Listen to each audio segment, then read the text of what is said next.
Je me nomme Romain Langlois. Je suis sculpteur aujourd'hui depuis 17 ans. Je travaille essentiellement le bronze.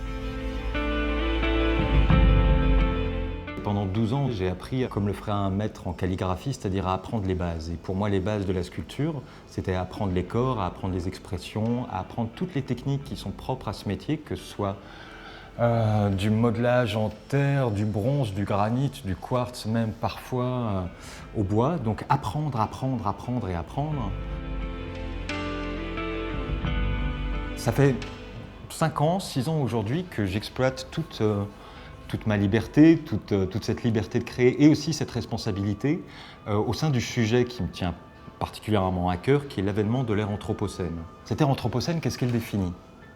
Elle définit pour un grand nombre de scientifiques de cette planète que l'humanité a pris le pas devant toutes les forces naturelles qui jusque-là avaient prévalu. Et donc que l'impact de l'homme remodèle complètement notre paysage, remodèle bien entendu notre terre, mais remodèle aussi notre paysage immédiat. Ma première démarche, elle consiste à aller là où finalement notre regard ne se porte plus, c'est-à-dire dans des zones déboisées, dans des zones de décharge sauvage, sur un rocher qui est sur une aire d'autoroute, tout ce qui finalement a un caractère naturel, mais qu'on oublie ou qu'on a vulgarisé. Aujourd'hui, ce qui m'intéresse, c'est de prendre ce rocher d'une aire d'autoroute, de pouvoir aller chercher un chevron qui est en train de vivre son cycle et de pourrir dans la nature, et de, moi, porter un nouveau regard sur cette matière, car c'est avant tout une matière, et étant que sculpteur, je la considère comme vivante. Si je prends l'exemple d'un chevron, ma sculpture va présenter le chevron comme elle va présenter l'arbre qu'il était avant, comme potentiellement même l'arbre qui pourra donner peut-être plus tard, tout simplement en respectant le cycle naturel et pourrissant. Donc ce qui m'intéresse, c'est vraiment cet état entre deux, car à partir du moment où cet espace est créé, on pose le doute. Et le doute est toujours fécond, le doute est toujours inventif, l'être humain est inventif. Donc à partir de là, c'est le regard du spectateur qui va créer la pièce.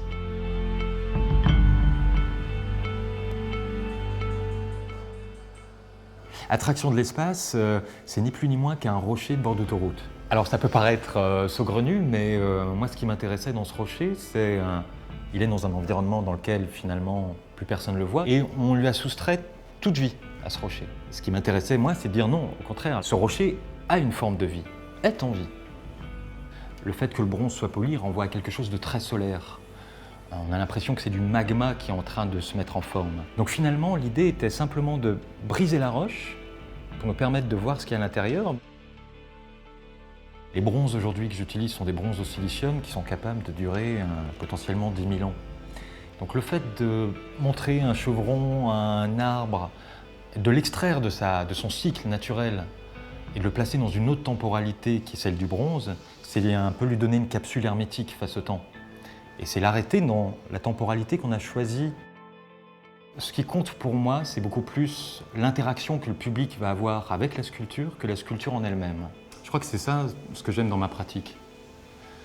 C'est pas tant la sculpture que je réalise, c'est qu'elle est le support de l'imagination d'autrui.